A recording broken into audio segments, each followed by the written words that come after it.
Welcome to the Zono Sports Show, where you know Zonos. Now, obviously, see me, I live for the weekend. Live it up for the weekend. That's me. On Saturdays, Sundays, I'm peeled to my couch. I gotta watch all these games, check out all these sports. Now, one game that I did check out in particular, which I'm sure most of you all did watch, KD versus Russ, round 3. And guess what happened? KD rolled that Thunder on again. Yes, he did. Goes back to OKC, where everybody wondered, how would KD respond? How will the crowd be? How will they receive him? Well, of course, he got a bunch of boos.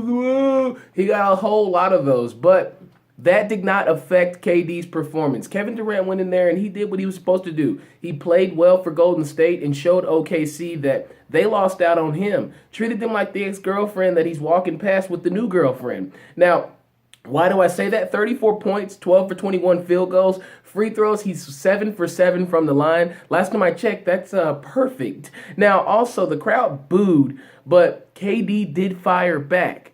He did say after the game when they interviewed him, I kind of thought they would be a little bit louder. Ooh, Kevin Durant, that's a tough shot to take at the Oklahoma City crowd.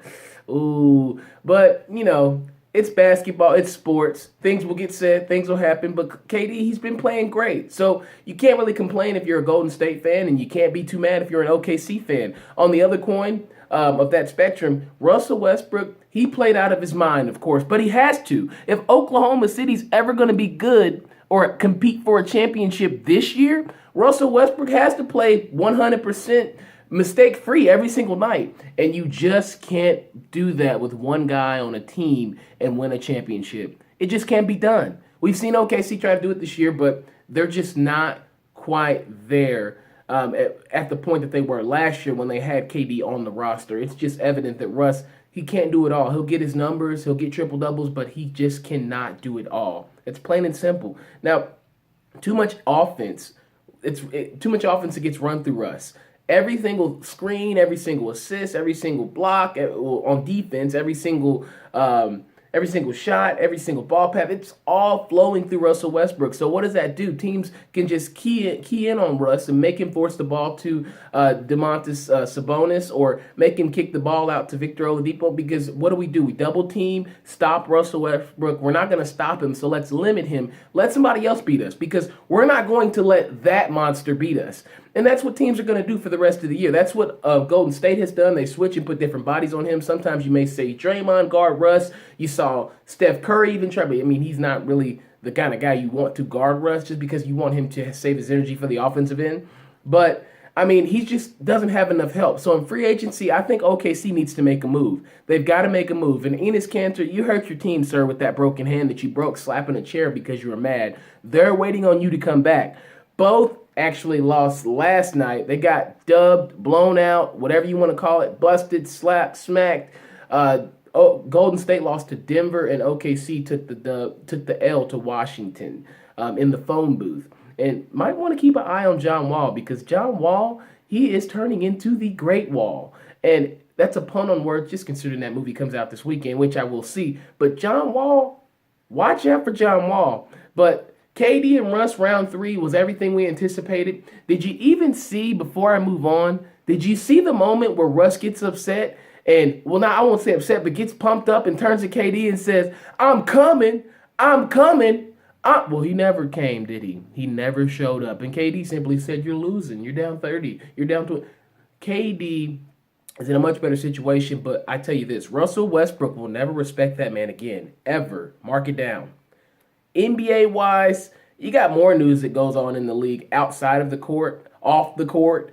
The storm that shook MSG. No, this wasn't a rain cloud. No, this wasn't a snow shower. This is Oakley versus Dolan, live, pay-per-view. Get it while you can. No, but seriously, James Dolan and Charles Oakley, they had that epic fallout last week where Charles Oakley gets drug out of the club by security, and James Dolan standing up with his Henny and Coke, or Jack Daniels and Pepsi, whatever it was, and he's watching from afar, and he's upset. Oakley's upset. Things were said in the media. James Dolan accused him of having a drinking problem, which he says is not true. Oakley refutes those remarks. However, his airness joined a conference call yesterday during a meeting that Adam Silver conducted with James Dolan, with Charles Oakley, just to kind of hash out all these matters, because it's a bad look on the league. Adam Silver, his hands are tied. He's looking and saying, people are looking at the NBA and laughing right now, which is what we all did. We all got a hearty chuckle.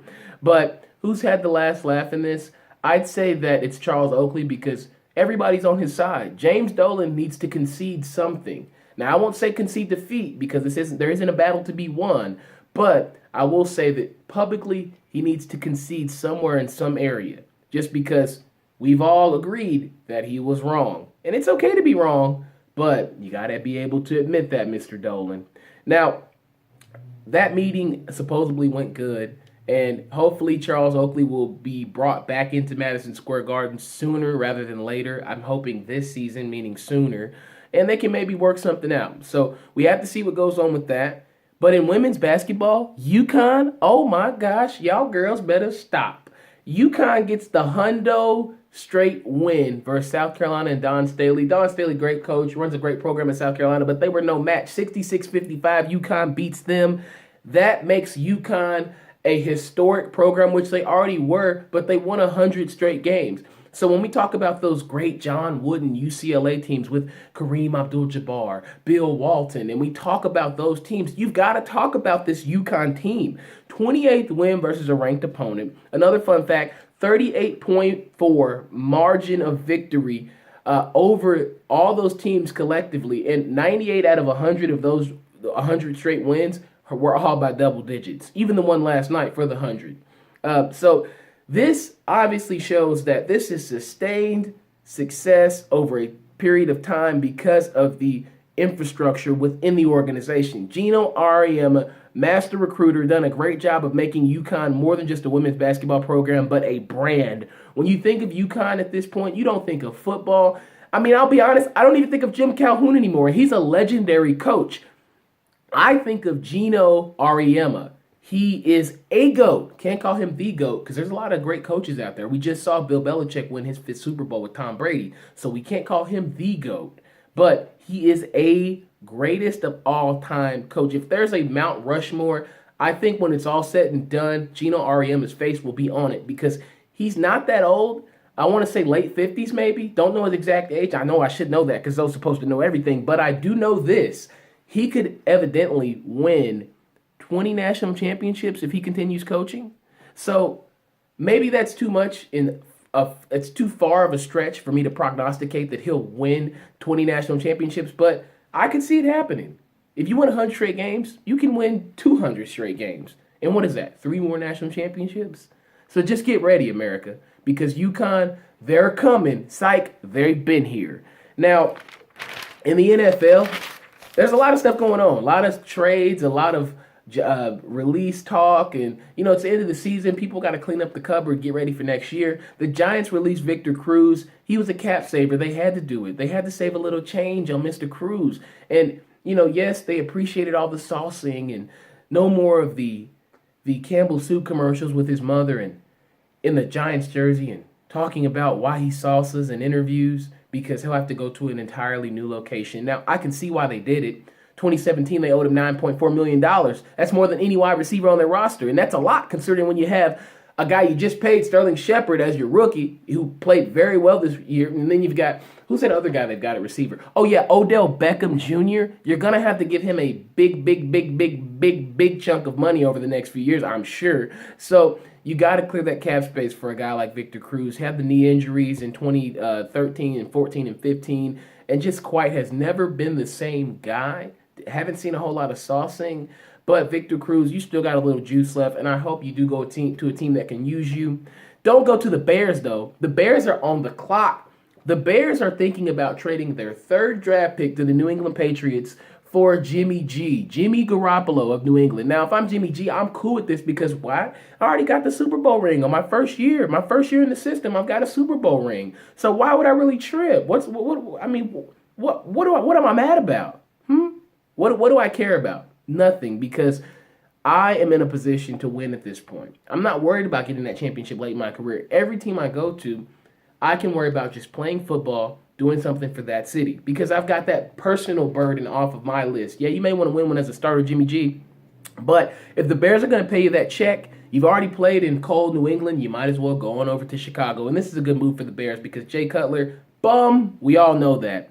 But Yeah, New England, you got to take that third pick because if you don't take it now, you might not ever get it because you're just too good. Brady's just too good. Now, NCAA hoops wise, player of the year candidates for me that I want to touch on real quick before we do go today, upperclassmen that we don't talk about. Bonzie Colson from Notre Dame. Watch out for him. No neck Bonzie with the long arms. I mean, the guy is a great player in the post. He makes a lot of shots. He can also step out and hit that three, which makes him kind of a three, stretch four. So watch out for Bonzie Colson. Also, Jawan Evans of Oklahoma State. He's a scorer, pure scorer. If they make the tournament, he's a guy that could have a magical run in March. Jawan Evans, he's a guard who likes to get the ball up and down the floor, get it out to Phil Forte and let him shoot threes all day while he converts and gets things on the drive. Jawan Evans is another guy to look out for who's an upperclassman, as well as Sidnarius Thornwell from South Carolina. I really like Sid Thornwell. He had a slow game a few weeks ago, started out with 10 or 11 in the first half, and scored 39 in the second.